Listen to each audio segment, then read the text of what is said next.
Kematian Samuel 1 Samuel 25 ayat 1. Dan matilah Samuel, seluruh orang Israel berkumpul meratapi dia dan menguburkan dia di rumahnya di Rama.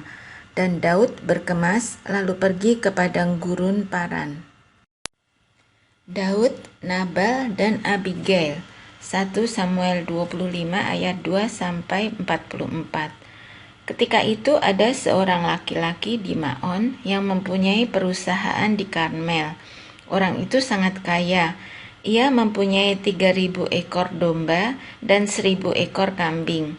Ia ada di Karmel pada pengguntingan bulu domba-dombanya. Nama orang itu Nabal dan nama istrinya Abigail. Perempuan itu bijak dan cantik, tetapi laki-laki itu kasar dan jahat kelakuannya. Ia seorang keturunan Kaleb. Ketika didengar Daud di padang gurun bahwa Nabal sedang menggunting bulu domba-dombanya, maka Daud menyuruh 10 orang, dan kepada orang-orang itu Daud berkata, "Pergilah ke Karmel dan temuilah Nabal, tanyakanlah keselamatannya atas namaku, dan sampaikanlah salam ini kepadanya. Selamat, selamatlah engkau, selamatlah keluargamu, selamatlah segala yang ada padamu. Baru-baru ini aku mendengar bahwa engkau mengadakan pengguntingan bulu domba. Adapun gembala-gembalamu yang ada dengan kami, tidak kami ganggu, dan tidak ada sesuatu yang hilang daripada mereka selama mereka ada di Karmel. Tanyakanlah kepada orang-orangmu, mereka tentu akan memberitahukan kepadamu. Sebab itu, biarlah orang-orang ini mendapat belas kasihan-Mu. Bukankah kami ini datang pada hari raya? Berikanlah kepada hamba-hamba-Mu ini dan kepada anak-Mu Daud apa yang ada padamu." Ketika orang-orang Daud sampai ke sana, berkatalah mereka kepada Nabal atas nama Daud, tepat seperti yang dikatakan kepada mereka. Kemudian mereka menanti. Tetapi Nabal menjawab anak buah Daud itu, katanya, "Siapakah Daud? Siapakah anak Isai itu? Pada waktu sekarang ini ada banyak hamba-hamba yang lari dari tuannya. Masakan aku mengambil rotiku, air minumku, dan hewan bantaian yang kubantai bagi orang-orang pengguntingku untuk memberikannya kepada orang-orang yang aku tidak tahu dari mana mereka datang?" Lalu orang-orang Daud itu berbalik pulang, dan setelah sampai mereka memberitahukan kepadanya tepat seperti yang dikatakan kepada mereka. Kemudian berkatalah Daud kepada orang-orangnya, "Kamu masing-masing sandanglah pedang." Lalu mereka masing-masing menyandang pedangnya. Daud sendiri pun menyandang pedangnya. Sesudah itu kira-kira 400 orang maju mengikuti Daud, sedang 200 orang tinggal menjaga barang-barang. Tetapi kepada Abigail, istri Nabal, telah diberitahukan oleh salah seorang bujangnya, katanya, "Ketahuilah, Daud menyuruh orang dari padang gurun untuk memberi salam kepada Tuan kita, tetapi ia memaki-maki mereka. Padahal orang-orang itu sangat baik kepada kami. Mereka tidak mengganggu kami, dan kami tidak kehilangan apa-apa selama kami lalu lalang di dekat mereka ketika kami ada di ladang. Mereka seperti pagar tembok sekeliling kami siang malam, selama kami menggembalakan domba-domba di dekat mereka. Oleh sebab itu, pikirkanlah dan pertimbangkanlah apa yang harus kau perbuat, sebab telah diputuskan bahwa celaka akan didatangkan kepada Tuan kita dan kepada seisi rumahnya, dan ia seorang yang dursila, sehingga orang tidak dapat berbicara dengan dia." Lalu segeralah Abigail mengambil 200 roti, 2 buyung anggur, 5 domba yang telah diolah, 5 sukat bertih gandum, 100 buah kue kismis, dan 200 kue ara. Dimuatnyalah semuanya ke atas keledai. Lalu berkata kepada bujang-bujangnya, "Berjalanlah mendahului aku segera menyusul kamu." Tetapi Nabal suaminya tidaklah diberitahunya. Ketika perempuan itu dengan menunggang keledainya turun dengan terlindung oleh gunung, tampaklah Daud dan orang-orangnya turun ke arahnya, dan perempuan itu bertemu dengan mereka. Daud tadinya telah berkata, "Sia-sialah aku melindungi segala kepunyaan orang ini di padang gurun, sehingga tidak ada sesuatu pun yang hilang dari segala kepunyaannya. Ia membalas kebaikanku dengan kejahatan." Beginilah kiranya Allah menghukum Daud, bahkan lebih lagi daripada itu, jika kutinggalkan hidup sampai pagi, seorang laki-laki saja pun dari semua yang ada padanya. Ketika Abigail melihat Daud, segeralah ia turun dari atas keledainya, lalu sujud menyembah di depan Daud dengan mukanya sampai ke tanah. Ia sujud pada kaki Daud serta berkata, "Aku sajalah ya Tuanku yang menanggung kesalahan itu. Izinkanlah hambamu ini berbicara kepadamu dan dengarkanlah perkataan hambamu ini. Janganlah kiranya Tuanku mengindahkan Nabal, orang yang dursila itu, sebab seperti namanya, demikianlah ia, Nabal namanya dan bebal orangnya. Tetapi aku, hambamu ini, tidak melihat orang-orang yang Tuanku suruh. Oleh sebab itu, Tuanku, demi Tuhan yang hidup dan demi hidupmu yang dicegah Tuhan daripada melakukan hutang darah dan daripada bertindak sendiri dalam mencari keadilan, biarlah menjadi sama seperti Nabal musuhmu dan orang yang bermaksud jahat terhadap Tuanku. Oleh sebab itu, pemberian yang dibawa kepada Tuanku oleh budakmu ini, biarlah diberikan kepada orang-orang yang mengikuti Tuanku. Ampunilah kiranya kecerobohan hambamu ini, sebab pastilah Tuhan akan membangun bagi Tuanku keturunan yang teguh, karena Tuanku ini melakukan perang Tuhan dan tidak ada yang jahat terdapat padamu selama hidupmu.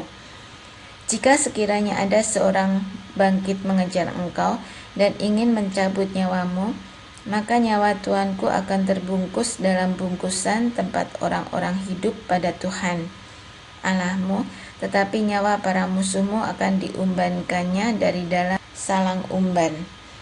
Apabila Tuhan melakukan kepada Tuanku sesuai dengan segala kebaikan yang difirmankannya kepadamu dan menunjuk engkau menjadi raja atas Israel, maka tak usahlah Tuanku bersusah hati dan menyesal karena menumpahkan darah tanpa alasan dan karena Tuanku bertindak sendiri dalam mencari keadilan.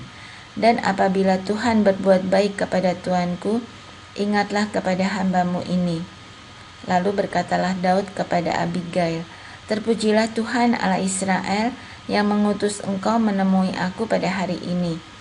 Terpujilah kebijakanmu dan terpujilah engkau sendiri. Bahkan engkau pada hari ini menahan aku daripada melakukan hutang darah dan daripada bertindak sendiri dalam mencari keadilan. Tetapi demi Tuhan Allah Israel yang hidup, yang mencegah aku daripada berbuat jahat kepadamu, jika engkau tadinya tidak segera datang menemui aku, pasti tidak akan ada seorang laki-laki pun tinggal hidup pada Nabal sampai fajar menyingsing." Lalu Daud menerima dari perempuan itu apa yang dibawanya untuk dia dan berkata kepadanya, "Pulanglah dengan selamat ke rumahmu. Lihatlah, aku mendengarkan perkataanmu dan menerima permintaanmu dengan baik." Sampailah Abigail kepada Nabal dan tampaklah Nabal mengadakan perjamuan di rumahnya seperti perjamuan raja-raja. Nabal riang gembira dan mabuk sekali. Sebab itu tidaklah diceritakan perempuan itu sepatah kata pun kepadanya sampai fajar menyingsing.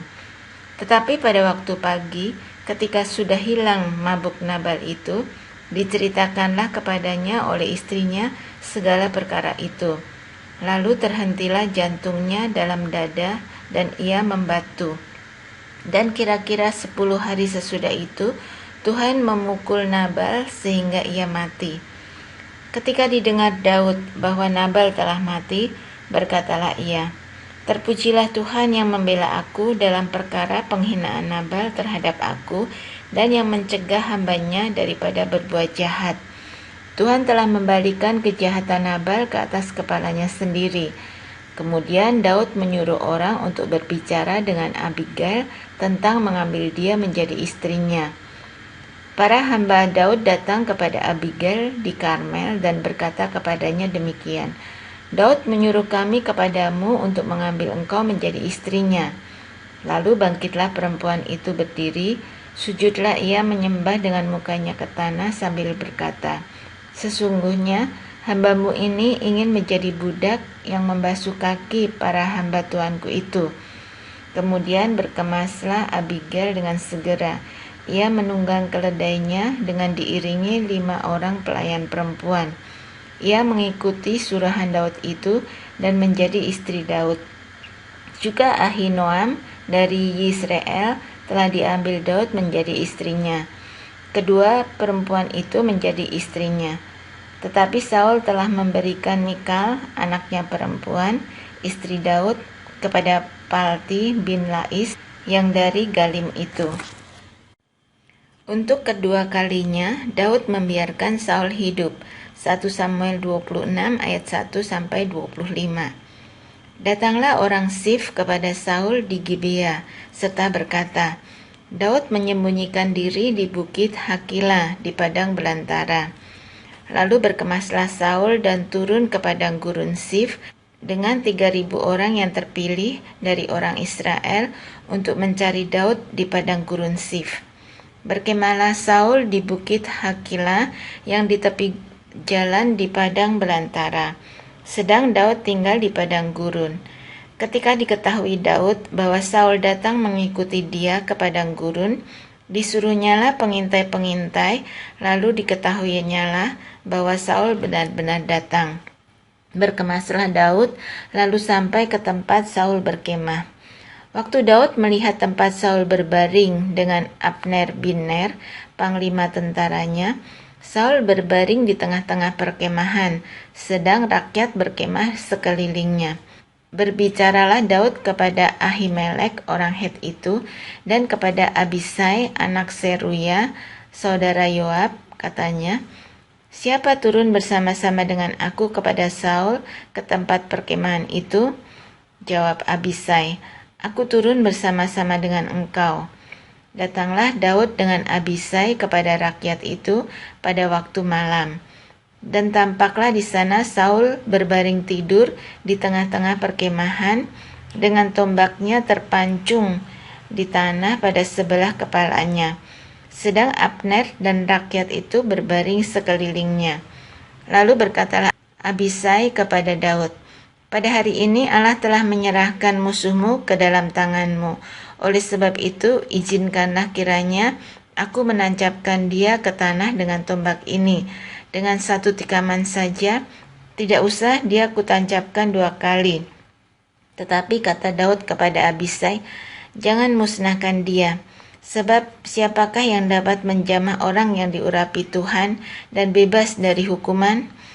Lagi kata Daud, "Demi Tuhan yang hidup, niscaya Tuhan akan membunuh dia, entah karena sampai ajalnya dan ia mati, entah karena ia pergi berperang dan hilang lenyap di sana. Kiranya Tuhan menjauhkan daripadaku untuk menjamah orang yang diurapi Tuhan. Ambillah sekarang tombak yang ada di sebelah kepalanya dan kendi itu, dan marilah kita pergi."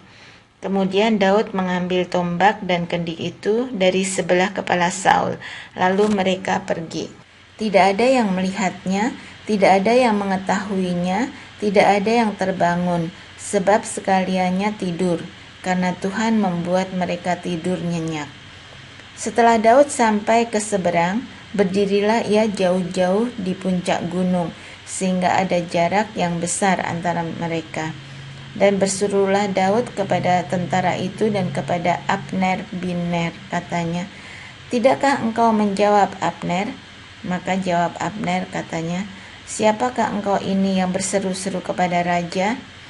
Kemudian berkatalah Daud kepada Abner, "Apakah engkau ini bukan laki-laki?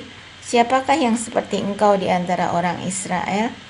Mengapa engkau tidak mengawal tuanmu raja?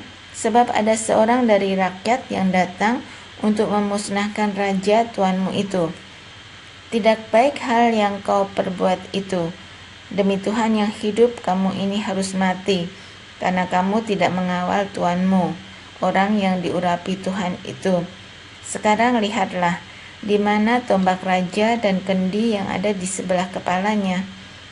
Saul mengenal suara Daud, lalu ia berkata, Suaramukah itu, anakku Daud? Jawab Daud, suaraku, tuanku raja.